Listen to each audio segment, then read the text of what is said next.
They told you intelligence is about memorizing facts. They lied. The smartest people in every room, the ones who negotiate million-dollar deals, manipulate boardrooms, influence policy, they're not the ones with the highest IQ. They're not grinding through textbooks at 2 a.m. They understand something you don't. Intelligence isn't about what you know. It's about what you see in people that they can't see in themselves. It's about moving 3 steps ahead while everyone else is still playing checkers. And here's the dangerous part. Most people will never learn this.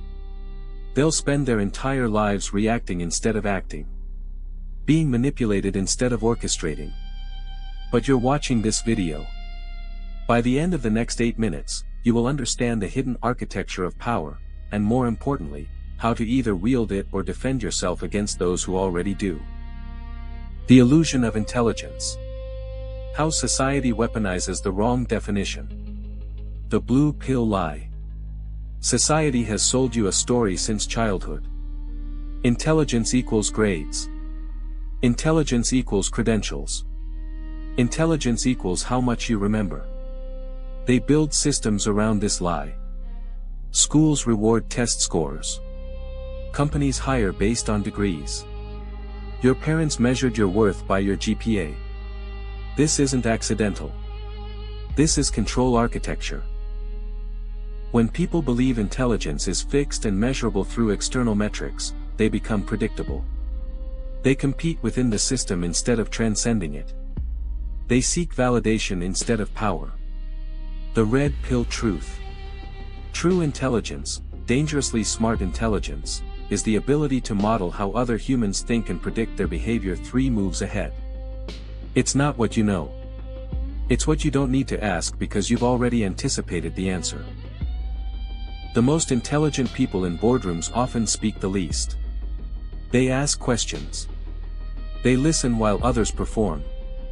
They understand that information is power, but silence is dominance. Here's the psychological reality: most people are transparent.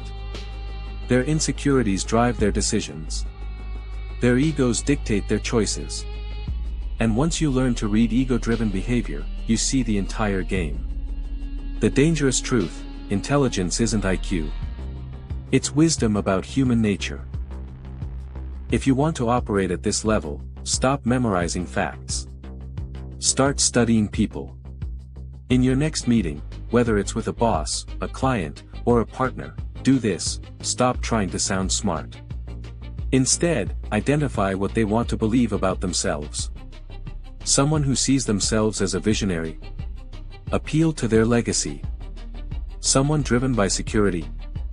Appeal to certainty. Someone motivated by status. Appeal to exclusivity. You're not manipulating them. You're speaking their language.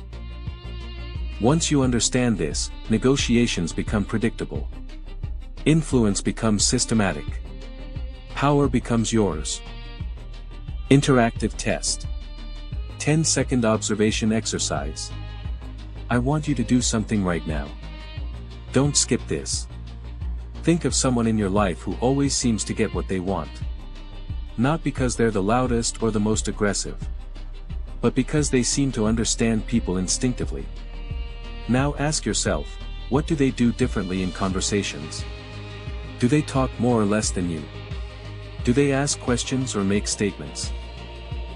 When they disagree with you, how do they do it without making you feel attacked? Write down 3 things you notice. Done. Good. You just identified the operating system of real power. The people who taught you intelligence is about IQ never taught you this skill, because it can't be tested on a standardized exam. It can't be commodified.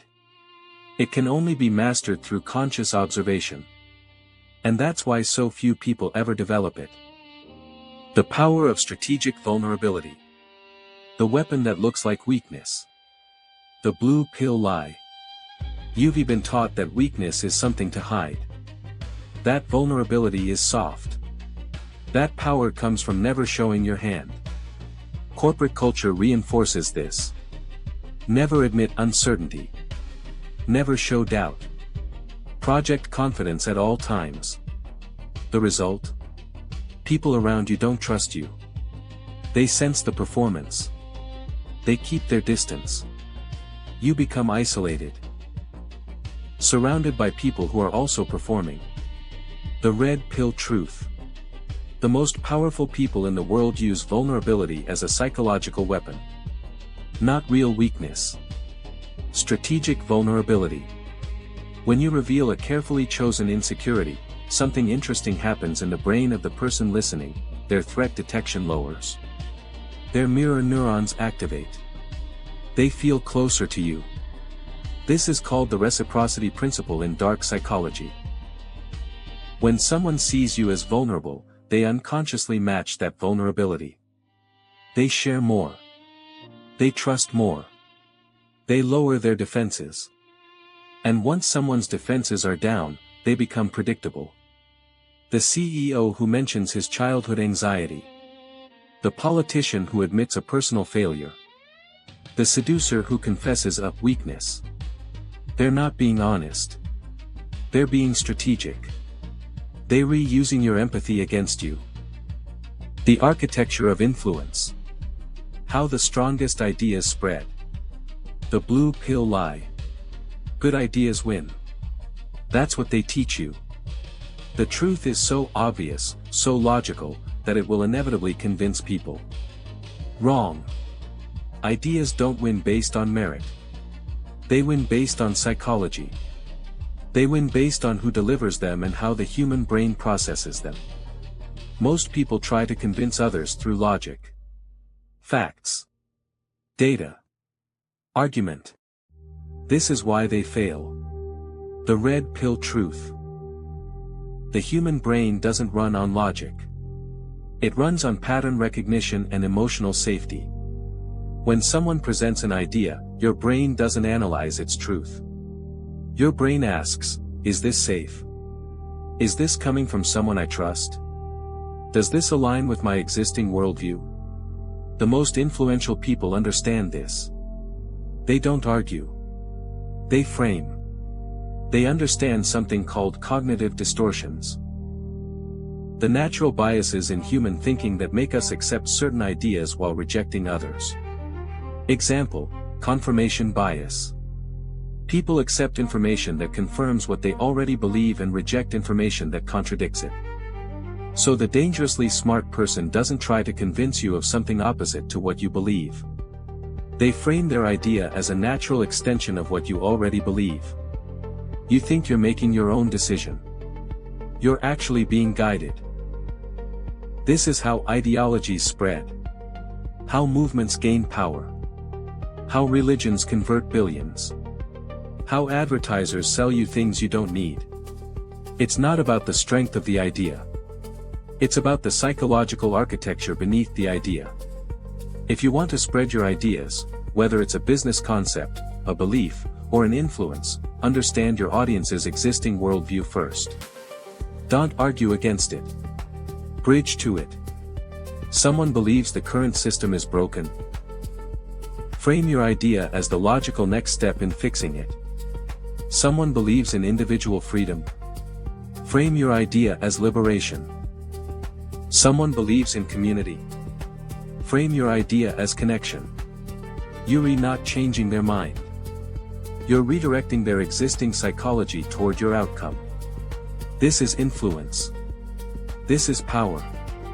This is dangerous intelligence. The final warning. Philosophy and call to consciousness. Here's what most people won't tell you about being dangerously smart. Power has a cost. The moment you understand how people really work, you can never go back. You see the manipulation in every advertisement. You see the insecurity in every performance. You see the architecture beneath every conversation. Relationships become strategic. Trust becomes conditional. The world becomes a game. And that's not necessarily bad. Awareness is a tool. A tool can be used to build or to destroy. The dangerous intelligence isn't in learning these principles. It's in the choice you make with them. Do you use them to exploit? Or to understand? Do you use them to manipulate? Or to communicate? Do you use them to dominate? Or to lead? The smartest people in history, the ones who built empires, influenced movements, shaped civilization, they understood something: true power doesn't come from making people weak. It comes from making them believe they're strong. But that requires a level of psychological sophistication that most never reach.